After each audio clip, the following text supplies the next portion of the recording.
नमस्कार। आज हम इस वीडियो में पंडित जवाहरलाल नेहरू के राजनीतिक विचारों के बारे में अध्ययन करेंगे कि उनके राजनीतिक विचार क्या थे और साथ ही उनके राजनीतिक विचारों में साम्राज्यवाद तथा फाशीवाद का उन्होंने प्रबल विरोध किया था। साथ ही उन्होंने धर्मनिरपेक्ष जो विचार हैं उनके बारे में हम इस वीडियो में अध्ययन करेंगे। नेहरू के राजनीतिक विचारों में हम देखते हैं कि नेहरू एक महान मानवतावादी व्यक्ति थे। उन्होंने न केवल राजनीतिक वरन सामाजिक, आर्थिक और इससे आगे भी बढ़कर उन्होंने मानवीय विषयों पर विचार व्यक्त किए थे। लेकिन राजनीतिक क्षेत्र में नेहरू की मुख्य कर्मभूमि राजनीति थी। इस कारण राजनीतिक विषयों पर उन्होंने आवश्यक गंभीरता तथा व्यापकता के साथ विचार व्यक्त किए। राजनीतिक क्षेत्र में उनके प्रमुख विचारणीय विषय हम इस प्रकार देख सकते हैं। पहला है राजनीतिक विचारों में उनका पहला साम्राज्यवाद तथा फाशीवाद का प्रबल विरोध। पंडित जवाहरलाल नेहरू फाशीवाद और साम्राज्यवाद के प्रबल विरोधी रहे हैं। उन्होंने कभी भी इनका समर्थन नहीं किया। नेहरू का पालन पोषण उदारतावादी वातावरण में हुआ था और नेहरू मानवतावादी थे। नेहरू की दृष्टि में साम्राज्यवाद और फाशीवाद मानवीय जीवन के आधारभूत मूल्यों और स्वयं मानवतावाद का निषेध था। साम्राज्यवाद के विरुद्ध संघर्ष और फाशीवादी प्रवृत्तियों का विरोध उनके जीवन का मूल मंत्र था। भारत की स्वतंत्रता प्राप्ति के बाद भी वे अंतर्राष्ट्रीय स्तर पर साम्राज्यवाद और फाशीवादी प्रवृत्तियों के विरोध में संलग्न रहे। इंडोनेशिया, मोरक्को, ट्यूनीशिया और अल्जीरिया की स्वतंत्रता तथा साम्राज्यवादी षड्यंत्र के विरुद्ध कांगो की एकता की रक्षा में नेहरू ने महत्वपूर्ण योगदान दिया था। साम्राज्यवाद और फाशीवाद के विरोध में उनके कुछ विचार इस प्रकार हैं। फर्स्ट है इसमें साम्राज्यवाद शोषण पर आधारित। नेहरू साम्राज्यवाद के उदय और विकास की समस्त प्रक्रिया से परिचित थे और जानते थे कि साम्राज्यवादी देश हिंसा और उत्पीड़नकारी प्रक्रिया को अपनाकर और शोषण के उद्देश्य से साम्राज्यवाद की स्थापना करते हैं। साम्राज्यवाद शोषण, लूट खसोट और हिंसा को प्रोत्साहित करता है, अतः उन्हें साम्राज्यवाद और साम्राज्यवादी मनोवृत्ति से घृणा थी। वे साम्राज्यवाद को शोषण की दर्द भरी कहानी और मानवता के नाम पर कलंक कहते थे। उनके जीवन का जो लक्ष्य है वह राष्ट्रीय और अंतर्राष्ट्रीय स्तर पर शोषण की स्थिति को समाप्त करना था। इसीलिए उन्होंने 10 फरवरी 1927 को ब्रुसेल्स में साम्राज्यवाद विरोधी अंतर्राष्ट्रीय कांग्रेस में साम्राज्यवाद की तीव्रतम आलोचना उन्होंने की थी। उन्होंने कहा था कि अगर भारत में अगर साम्राज्यवाद को अगर देखना है तो भारत इसका अच्छा उदाहरण है। साम्राज्यवाद का मतलब हम बहुत अच्छी तरह समझते हैं, इसीलिए हमें ऐसे प्रत्येक सम्मेलन में दिलचस्पी है जो साम्राज्यवाद के खिलाफ है, ऐसा उन्होंने अपने विचार व्यक्त किए थे। नेक्स्ट है साम्राज्यवाद के परिणाम, राजनीतिक अत्याचार और सामाजिक विखंडन। साम्राज्यवाद हिंसा और बल प्रयोग पर आधारित है और अपने अधिकारों की मांग करने वाली जनता पर निर्ममता पूर्वक गोली वर्षा करते हैं। जलियांवाला बाग हत्याकांड अमानवीय हिंसा के प्रतीक के रूप में साम्राज्यवाद के इतिहास का जीवंत उदाहरण है। साम्राज्यवाद फूट डालो और शासन करो की नीति में विश्वास करता है और वह शासित देश की जनता में फूट के ऐसे बीज बो देता है जिससे वह सदियों तक छुटकारा नहीं पा सकती है। 27 अक्टूबर 1929 ईस्वी को प्रांतीय राजनीतिक कांग्रेस में उन्होंने साम्राज्यवाद के संबंध में कहा था कि हमारा दुश्मन इंग्लैंड नहीं है, हमारा दुश्मन तो साम्राज्यवाद है और जहाँ साम्राज्यवाद है वह हम खुशी के साथ नहीं रह सकते। विदेशी शासन के अधीन कोई भी जिंदा कौम अपने विजेता के साथ कभी भी चैन की सांस नहीं ले सकती, क्योंकि इस चैन के मायने हैं गुलामी और गुलामी के मायने हैं उन सब की मौत जो कौम को जिंदा रखने की ताकत होती है। इसमें नेक्स्ट है फांसीवाद स्वतंत्रता, प्रगति और विश्व शांति का विरोधी। नेहरू की दृष्टि में फांसीवाद और नाजीवाद साम्राज्यवाद और जातिवाद का प्रत्यक्ष और उग्र रूप है। अतः उन्होंने साम्राज्यवाद के ही समान फांसीवाद और नाजीवाद की भी प्रबलतम शब्दों में आलोचना की है।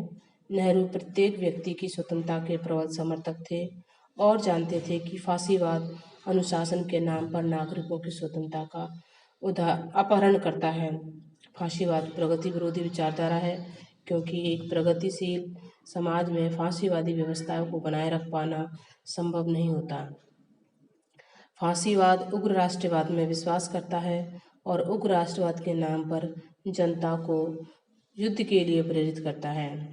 फांसीवाद की आलोचना करते हुए उन्होंने दिसंबर सन 1936 में फैजपुर कांग्रेस के अध्यक्ष पद से कहा था, फांसीवाद अंतर्राष्ट्रीय मामलों में एक खुला हुआ गुंडापन पर उतर आया है, क्योंकि इसकी नींव घृणा और हिंसा पर आधारित है।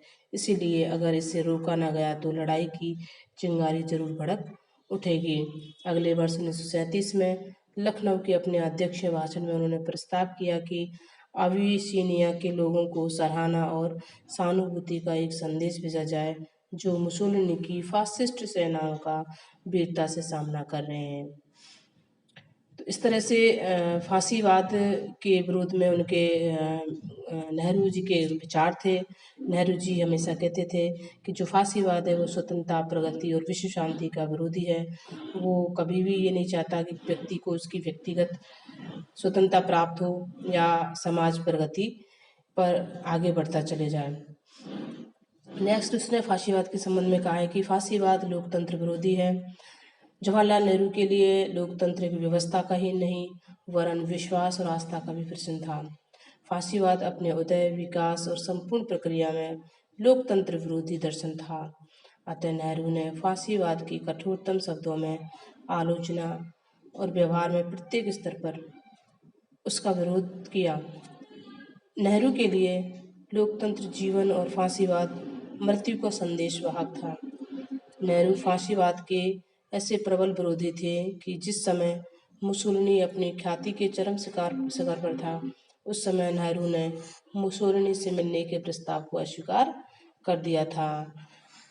नेहरू जी फांसीवाद और साम्राज्यवाद दोनों को ही एक बहुत बड़ी बुराई के रूप में देखते थे कि ये जब तक खत्म नहीं होंगी दोनों व्यवस्थाएं, तब तक किसी भी देश को स्वतंत्रता नहीं मिल सकती। और वो स्वतंत्रता के समर्थक थे, इसीलिए वो साम्राज्यवाद की हर जगह आलोचना करते थे। नेहरू जी के धर्मनिरपेक्षता संबंधी विचारों के बारे में हम अध्ययन करते हैं कि नेहरू के क्या धर्म के प्रति किस तरह का दृष्टिकोण था।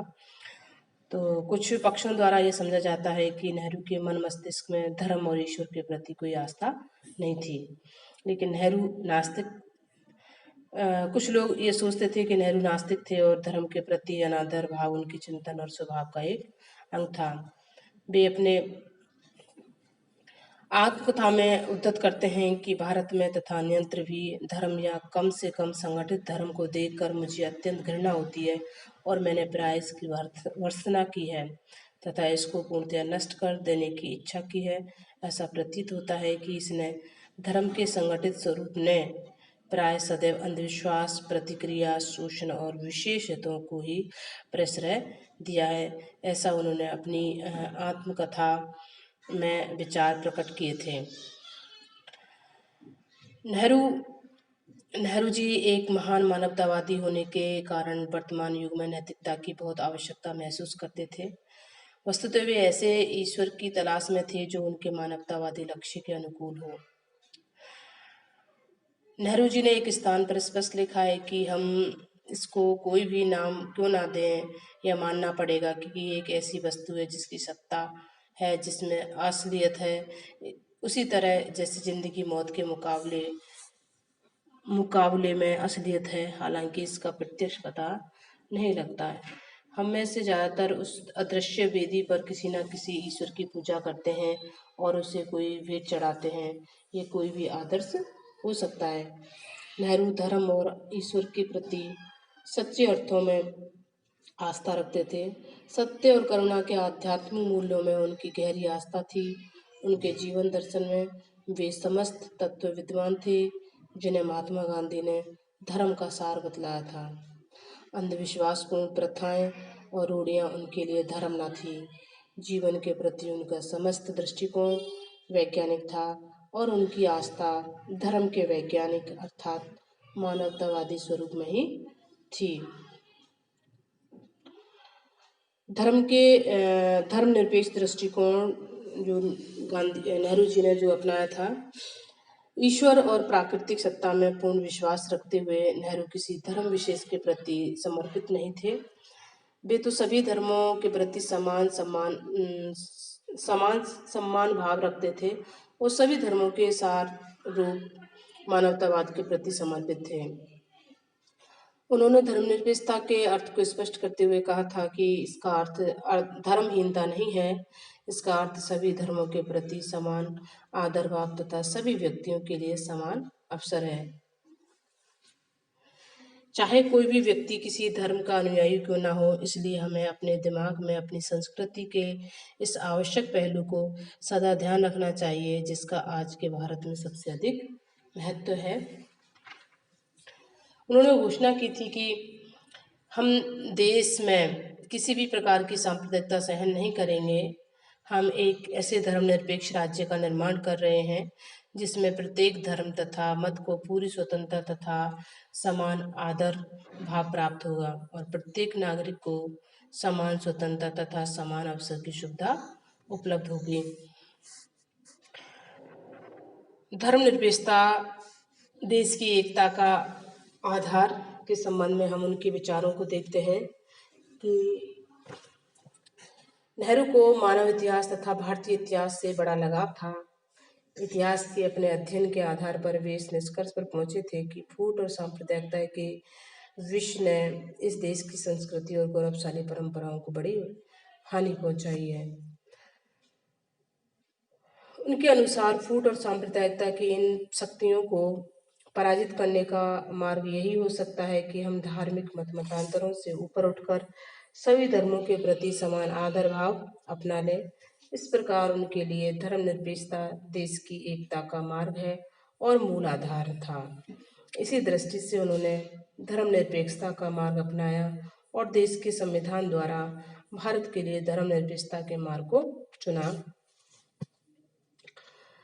नेहरू जानते थे कि देश का राजनीतिक एकीकरण कुछ सीमा तक हो चुका है, लेकिन वे इससे आगे बढ़कर समस्त भारतीयों के लिए भावात्मक एकीकरण की स्थिति को प्राप्त करना चाहते थे जिससे सब मिलकर एक हो सकें और एक शक्तिशाली राष्ट्रीय इकाई बन जाए। नेहरू नेहरू जी की धर्मनिरपेक्षता की धारणा बहुत उदार और व्यापक थी। वस्तुतः वे न केवल एक धर्मनिरपेक्ष राज्य वरन इससे बहुत आगे बढ़कर एक धर्मनिरपेक्ष समाज की स्थापना की इच्छा रखते थे। इसीलिए उन्होंने धर्मनिरपेक्षता को धर्मनिरपेक्षीकरण में क्रियान्वित करने का प्रयास किया। उनकी प्रबल इच्छा थी कि भारत के सभी नागरिक अपने सामाजिक नियमों में विवाह, उत्तराधिकार, दीवानी तथा फौजदारी न्याय तथा अन्य सभी बातों में अपने धार्मिक विश्वासों से ऊपर उठें और भारत के सभी नागरिकों के लिए जीवन के सभी क्षेत्रों के प्रसंग में एक ही प्रकार के नियम और कानून हों। धर्मनिरपेक्षता के संबंध में उनके कुछ विचारों को हम देखते हैं कि धर्मनिरपेक्षता वो कहते थे कि धर्मनिरपेक्षता वैज्ञानिक और आधुनिकतावादी धारणा है। धर्मनिरपेक्षता समस्त विश्व के लिए उचित मार्ग है तथा भारत के लिए तो धर्मनिरपेक्षता का कोई विकल्प ही नहीं है। भारत जैसे विविधतापूर्ण देश की एकता को बनाए रखने का मार्ग धर्मनिरपेक्षता ही हो सकता है। राज्य को धर्म के आधार पर अपने नागरिकों में किसी प्रकार का भेदभाव नहीं करना चाहिए। व्यक्ति को अपने अंतःकरण और विश्वास की स्वतंत्रता का पालन करते हुए अन्य धार्मिक विश्वासों के प्रति सहिष्णुता और सौहार्द का भाव रखना चाहिए। राज्य केवल सामाजिक हित, समाज सुधार, शिष्टाचार, स्वास्थ्य और सार्वजनिक व्यवस्था के उद्देश्य से ही व्यक्ति के धार्मिक जीवन और कार्यों में हस्तक्षेप कर सकता है। राज्य को व्यक्ति के धार्मिक जीवन में मनमाना हस्तक्षेप करने का अधिकार नहीं हो सकता।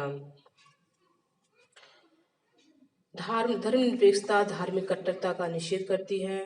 धार्मिक विश्वासों के रूप में प्रचलित ऐसी रूढ़ियों को जो समानता, न्याय, मानवीय गरिमा और बंधुता के आदर्श से असंगत हों, धर्मनिरपेक्षता उन्हें अस्वीकार करने के लिए तत्परता पर बल देता है।